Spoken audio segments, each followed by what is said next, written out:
Ibihe byiza kuri mwebwe mwese mwahisemo gukurikira ibiganiro byacu ndetse n'amakuru agezweho tugenda tubagezaho hano kuri Eugene Official. Ndagusuje cyane aho twumva uherereye, amahoro y'Imana akomeza abane ndetse yewe nkwifurije kugubwa neza cyane, Imana ikomeze kurinde mu byo ukora. Aka kanyero nk'ibisanzwe ngo ayikaze mu makuru agezweho, aho tukiri muri Kongo tugiye kugera tubagezaho ibigezweho muri Repubulika Iharanira Demokarasi ya Kongo. Ibintu byakaze, ibintu bikomeje kugenda biba bibi, ibintu bikomeje kuzamba muri Repubulika ya Demokarasi ya Kongo, ari nako amatariki Kisekedi Kirumbo yahaye ingabo za EACLF kuba zavuye mu butaka bwa Repubulika ya Demokarasi ya Kongo, ari nako ayo matariki arimo kugenda yegereza muri rusange. Ubwoba ni bwose ku baturage batuye mu mujyi wa Goma, gusa ariko ku rundi ruhande bigaterwa n'amagambo aba yatangajwe n'abasirikare bakomeye cyane ba FARDC bari muri uyu mujyi wa Goma. Mujye muri territoire ya Nyiragongo, ahari mu gace ka Kibumba, ahavuga kuba M23 yarahakarije ibirindiro nyuma yuko ibiniro byabo bikuru byari biri hariya ibunagana yabyimwe cyangwa se yavuye muri za Bunagana muri ya gahunda ya EACLF cyangwa se yo kurekura uduce tugiye dutandukanye. Aka gaciro ka Bunagana karimo ingabo za UPDF, ingabo z'igihugu cya Uganda.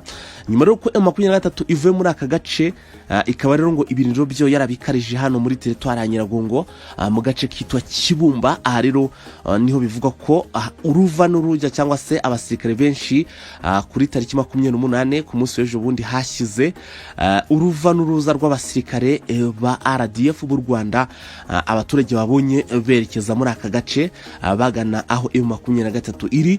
Amakuru akavuga ko abasirikare baje gutanga ubufasha kuri umutwe M23. N'amakuru tubazaniye ndetse n'amakuru asesenguye arambuye tukaba tugiye kuyabagezaho.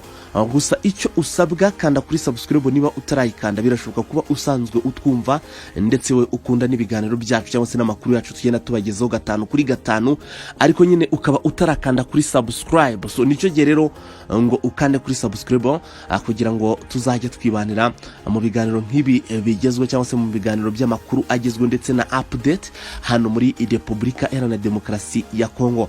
Amakuru yacu n'amakuru aba yategwe n'itsinda ryacu rigari ry'abanyamakuru ari hano muri Repubulika ya Demokarasi ya Kongo. Hanyuma rero nanjye nkaba mborandi Tayali cyangwa se nkaba mbagezo amakuru kandi nkabagerezaho ku gihe.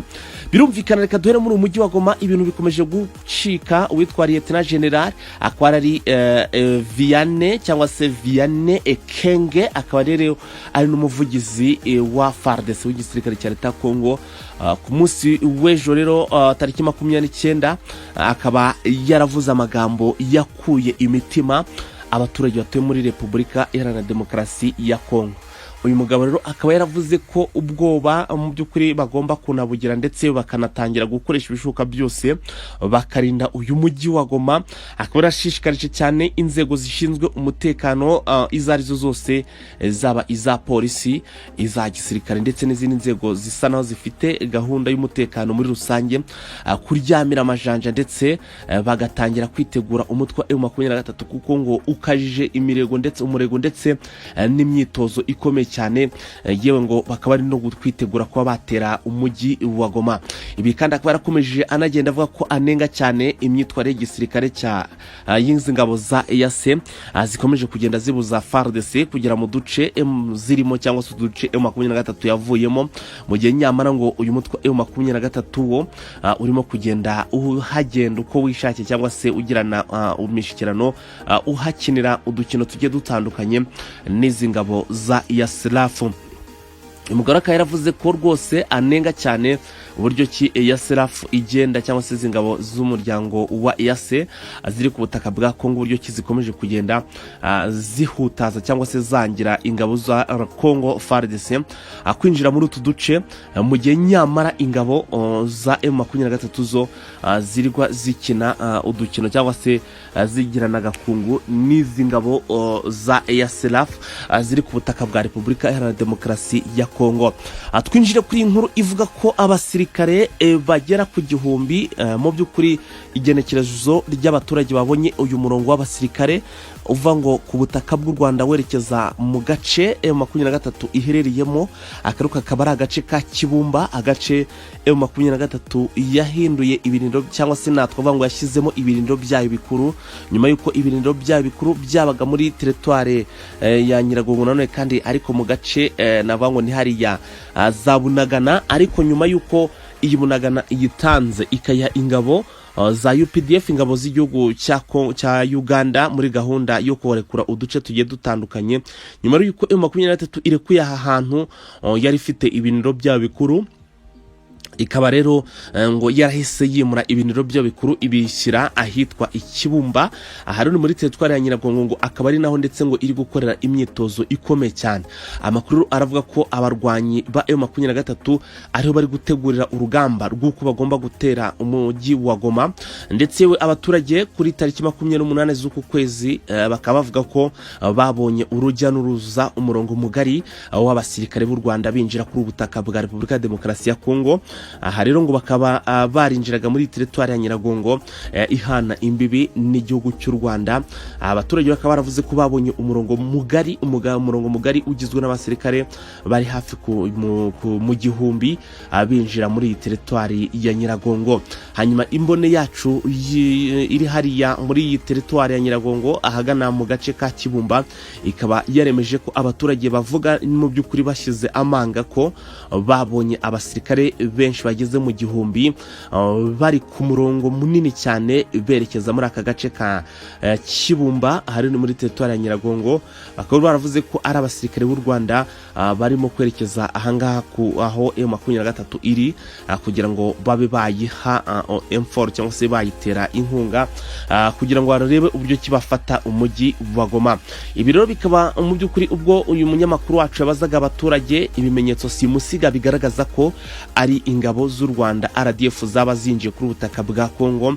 Akaba rero bamwe muri abaturage akaba baravuze ko ikimenyetso simusiga ari imyitwarire y'izo ngabo, uburyo ki bagendaga bafite discipline iri ku rwego ruri hejuru nta kabuza, bigaragaza ko ari abasirikare batojwe ndetse koko ari abasirikare b'igihugu cy'u Rwanda.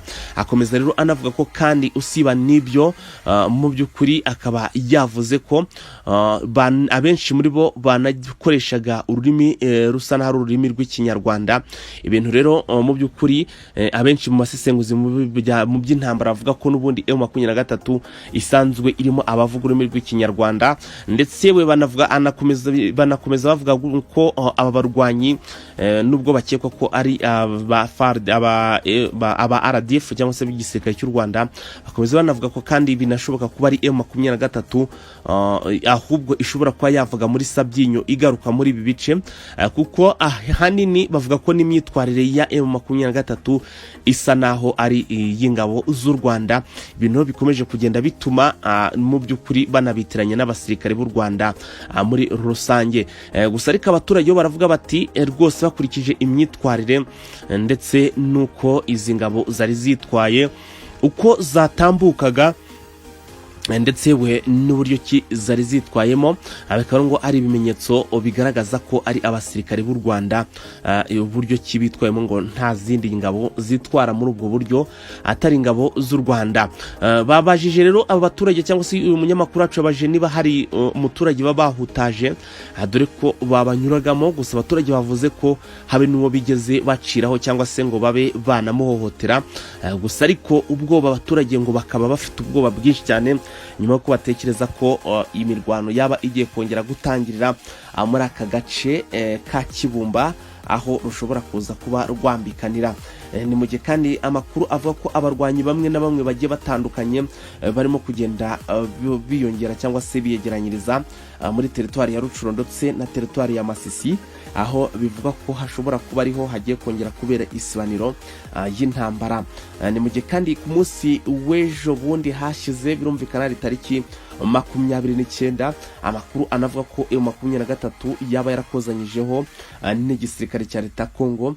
Imirwano yabereye muri teritwari ya Rucuro. Iyi mirwano ndetse ngo ikaba irimo kugenda bari kugenda tubwira ko isoko yacu y'amakuru ikaba irimo kugenda ivuga ko M23 yagerageje ibishoboka byose mu by'ukuri ngo yivuna umwanzi nyuma yuko hari haciyemo iminsi 2 yonyine nabwo FARDC ifatanije na FDLR babagabyo igitero gusa ariko ku ruhande rwa M23 birwanaho. Ariko nyine navuga ko ku mahirwe cyangwa se amahirwe ari yasaga naho yabangamiye cyangwa se yaryamye ku ruhande rwa FARDC kuko icyo gihe ngo yari yaje isa naho itunguranye hanyuma rero iragaba igitero kuri M23.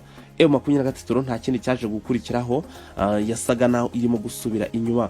Gusa kuri inshuro M23 ikaba yari yiteguye abarwanyi ba FARDC bumvaga ko bari buze kwinesha kuri inshuro ko bikaba byananiranye aho M23 yabasubije inyuma nyuma yuko mu by'ukuri witwa Kisekedi akumaze igihe kitari gito ari gukanga abasirikare bakomeye b'uyu mutwe w'igisirikare cya leta Kongo avuga ko abadashoboye bose ari buze kubirukana akabavana mu buyobozi cyangwa se abofisiye bose badashoboye ari buze kubirukana.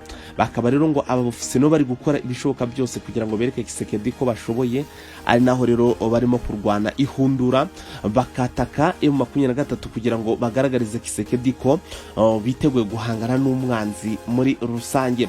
Ibintu byamaze gukomera ubu hari kwibazwa ikigiye gukorwa nyuma yuko EAC yahawe igihe kingana nuko n'amezi n'ukwezi kurenga dore ko Kisekedi yari yababwiye ko uku kwezi ni kurangira, ukwezi kwa gatanu ni kurangira imyanzuro itarafatwa kugira ngo ukwiyunga kube kwabayeho ku mpande zombi. Ikigomba gukurikiraho ari ingabo za ESRF zigomba guhita zisubira mu bihugu byazo nk'uko agiye abitangaza avuga ko izi ngabo zageranyaga kungukirana n'umutwe wa M23 ndetse kugeza ngo ubwo zirengagije inshingano zagombaga kuba zikora hano muri Repubulika ya Demokarasi ya Kongo. Ibirakaba yaravuze ko zigomba kuva kuri ubutaka bwa Kongo zikaba zigomba gusubira mu gihugu cyazo, aho Kisekedi Kirombo yasaga no yishingikirije cyane ingabo za SADC.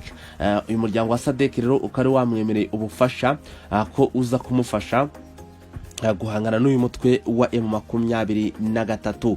Ibintu rero bikaba bikomeje kugenda bibamo urujijo kuko yaba ku ruhande rwa SADC nta mwanzuro ufatika baramuha uvuga ko bashobora kuba baza kumufasha kuri urugamba ahanganyemo n'umutwe M23 mu gihe Kisekedi we akomeje gutegereza ijambo rya nyuma rishobora kuba ryatangwa n'uyu muryango wa SADC. Mu minsi ishize hari amakuru yasohotse avuga ko iyi SADC igomba gukora inama mu mpera z'uku kwezi, hanyuma ngo iyi nama ikaba yaragombaga kwiga ku ngengo y'imari y'amafaranga azakoreshwa ubwo bari buze kuba bageze muri Repubulika ya Demokarasi ya Kongo. Ariko kugeza ubu ngubu turinze tugera tariki 31 dusoza ukwezi, itariki ya nyuma isoza ukwezi nta makuru araboneka avuga uko iyo nama yaba yarabaye ndetse nuko byaba byaragenze muri rusange.